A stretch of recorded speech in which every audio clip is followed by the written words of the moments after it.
সারা দেশে প্রতীক বরাদ্দের মধ্য দিয়ে এখন নির্বাচনী প্রচারণা শুরুর অপেক্ষা। প্রতীক পেয়ে আনন্দ উচ্ছ্বাস প্রকাশ করেন প্রার্থী সমর্থকরা।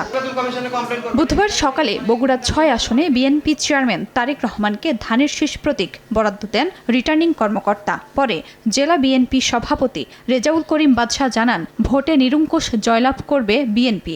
এলাকা ভিত্তিক হুমকি পাওয়ার অভিযোগ করেন বগুড়া ৪ আসনে জামায়াতের প্রার্থী। বিজয় আমাদের ইনশাল্লাহ সুনিশ্চিত। বগুড়া জনগণ, কারণ এটি শহীদ জিয়া রহমানের মাটি, এটি তারেক রহমানের মাটি। পাহাড়িকে ভোট দিতে পারবে না, তোমার ঘর থেকে বের হতে পারবে না, কিন্তু জনগণ সবকিছু উপেক্ষা করে দাঁড়িপাল্লার পক্ষে ঝুঁকছে।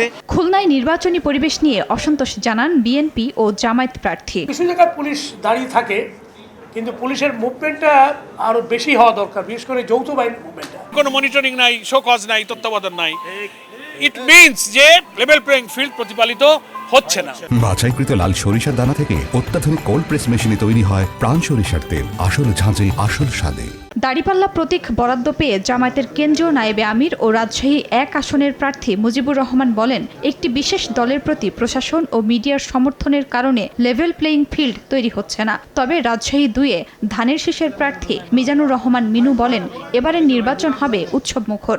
বিশেষ দলের প্রতি প্রশাসন সহ অন্যান্য মিডিয়া এমনভাবে বেঁকে বসেছে, এইটা লেভেল প্লেইং ফিল্ড কোনো আলামত আমরা মনে করতে পারছি না। রাজশাহী নির্বাচনের পরিবেশ খুবই ভালো, খুবই সৌহার্দ্যপূর্ণ সম্পর্ক এবং একে অপরকে স্বতঃস্ফূর্ত আগামীকাল থেকে মাঠে নির্বাচনী কর্মকাণ্ডের নাম। চট্টগ্রামে ১৬টি সংসদীয় আসনে ১১১ প্রার্থীকে প্রতীক বরাদ্দ দিয়েছেন রিটার্নিং কর্মকর্তা। ব্রাহ্মণবাড়িয়া ২ আসনে পছন্দের প্রতীক হাঁস পেয়েছেন স্বতন্ত্র প্রার্থী ব্যারিস্টার রুমিন ফারহানা। ছোট ছোট বাচ্চারা চিৎকার করতে থাকে, আমাদের হাঁস মার্কা, আমাদের হাঁস মার্কা।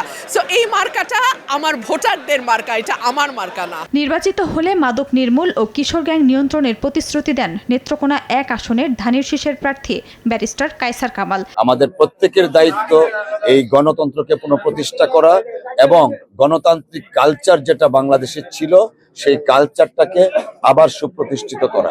জনগণের সেবক হিসেবে পাশে থাকার কথা বলেন ফরিদপুর ৪ আসনে বিএনপি প্রার্থী শহীদুল ইসলাম বাবুল। ভোটকে আমরা আমানত হিসেবে গ্রহণ করব এবং সুযোগ পাবো, সেই সুযোগে আপনাদের সেবক হিসেবে, খাদেম হিসেবে আপনাদের পাশে থাকবো। পঞ্চগড় ১ আসনে ১০ দলীয় জোটের প্রার্থী এনসিপি উত্তরাঞ্চলের মুখ্য সংগঠক সার্জিস আলম পেয়েছেন শাপলাকলি প্রতীক। রংপুর ৪ আসনে একই মার্কা পেয়েছেন এনসিপির সদস্য সচিব আখতার হোসেন। আমরা দীর্ঘ সময় ধরে যে উন্নয়ন বৈষম্যের শিকার হয়ে এসেছি, সেখান থেকে উত্তরণের জন্যই শাপলাকলি মার্কা আমরা প্রতিদ্বন্দ্বিতা করছি। বৃহস্পতিবার থেকে প্রার্থীরা তাদের দলীয় প্রতীক নিয়ে প্রচার ও গণসংযোগ করবেন। খাদিজা স্বপ্না, সময় সংবাদ।